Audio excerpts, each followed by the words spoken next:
Assalamu alaikum. I am teacher Inayat Hussain, BMS Mir Malla Dildar. Today our topic is how, when and where. Subject History, Class 8th. Today students, here we discuss some important concept and terms. First of all, here we discuss colonialism. Colonialism क्या होती है, यहाँ पे हम पहले जो point है उसको डिस्कस करेंगे कि कॉलोनियलिज्म क्या होती है। The policy of powerful nation acquiring control of weaker people. Colonialism का मतलब है वो पॉलिसी जहाँ पे पावरफुल नेशन जो होती है, यानी ताकतवर मुल्क जो होते हैं, वो कमज़ोर लोगों के ऊपर या वीकर पीपल जो होते हैं या वीकर कंट्रीज जो होती हैं उनको एक्वायर कर लेते हैं, यानी उनके ऊपर फतह हासिल कर लेते हैं, तो हम उनको अपनी कॉलोनी बना देते हैं, तो हम उसको कहते हैं कॉलोनियलिज्म। दूसरा पॉइंट है पीरियडाइजेशन इन हिस्ट्री। अब हिस्ट्री के अंदर, तारीख के अंदर जो पीरियड्स होते हैं वो क्या होते हैं। The periods into which Indian history is divided, यानी वो पीरियड जिसमें हिंदुस्तान की तारीख को डिवाइड किया गया है। मिसाल के तौर पर एंशंट होगी बहुत पुरानी, मेडिवल, दरमियानी एंड मॉडर्न पीरियड्स, और जो मॉडर्न पीरियड है, नया दौर जो है, इसमें हिंदुस्तान की तारीख को क्या किया गया है, डिवाइड किया गया, यानी 3 हिस्सों में। पहला है एंशंट, मेडिवल और मॉडर्न पीरियड। तीसरी चीज़ प्री हिस्ट्री क्या होती है। प्री हिस्ट्री हो गया यानी पुराने ज़माने की, जिसके यानी कोई भी रिटर्न्स रिकॉर्ड्स हमारे पास अवेलेबल ना हो। The periods of history for which we have no written records available. तीसरी चीज़ क्रोनोलॉजी। क्रोनोलॉजी का मतलब है कि कोई भी इवेंट्स या डेट्स को सीक्वेंस वाइज जो डिस्क्राइब किया जाए, हम उसको क्या कहते हैं, क्रोनोलॉजी कहते हैं। Means describing events and dates in sequence. पांचवी जो पॉइंट है आर्चिवल रिकॉर्ड्स। आर्चिवल्स रिकॉर्ड्स क्या होते हैं, वो रिकॉर्ड जो हमें नेशनल आर्चिवल्स जो है डिपार्टमेंट जो है, जो हमें प्रोवाइड करता है, उसको हम कहते हैं आर्चिवल रिकॉर्ड्स कहते हैं।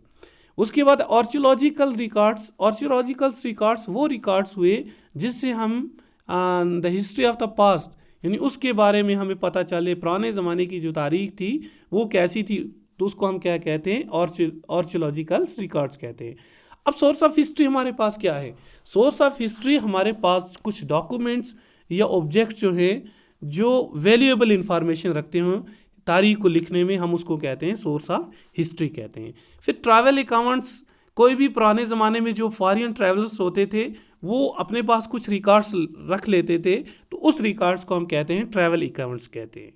और 10वां पॉइंट जो है ये ब्रिटानिया। ब्रिटानिया ये ब्रिटिश पावर का एक सिंबल होता था, यानी एक निशान होता था, इसको ब्रिटानिया के नाम से जाना जाता था।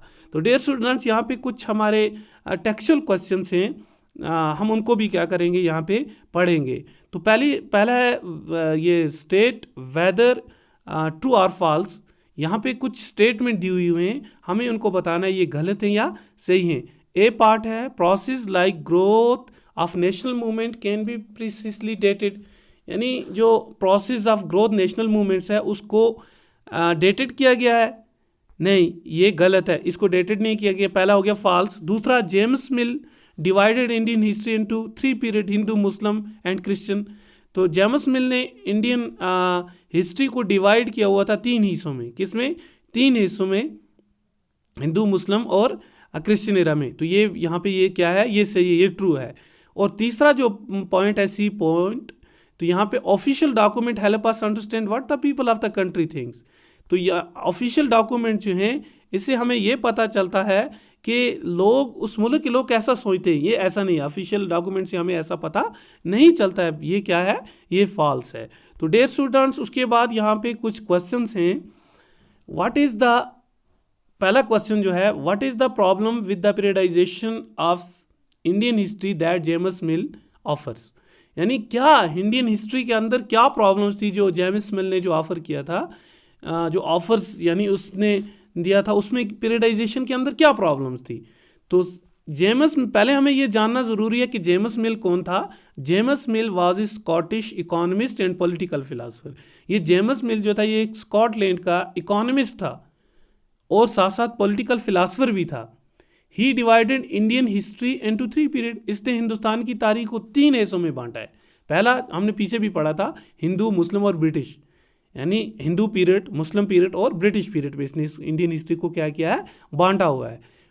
This periodisation was based on the religions, यानी इस पीरियड्स को किस पे इसने बांटा हुआ है, रिलीजन्स के बेस पर। जैसे हमने अभी पढ़ा हिंदू, मुस्लिम और ब्रिटिश।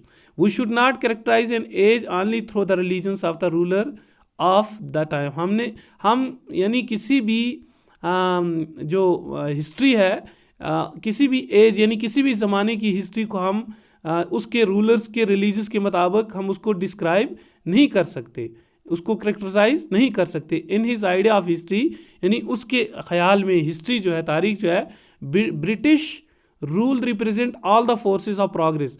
ब्रिटिश रूल जो था ये रिप्रेजेंट करता था जितनी भी फोर्सेस थी, यानी उनके अंदर क्या होनी चाहिए, प्रोग्रेस होनी चाहिए एंड सिविलाइजेशन और civilization. The period before British rule was one of the darkest period of the Indian history. यानी ब्रिटिश हिस्ट्री से पहले, ब्रिटिश रूल से पहले जो इंडियन क्या था पीरियड जो था, उसको डार्केस्ट पीरियड कहा जाता है ब्रिटिश के हिसाब से।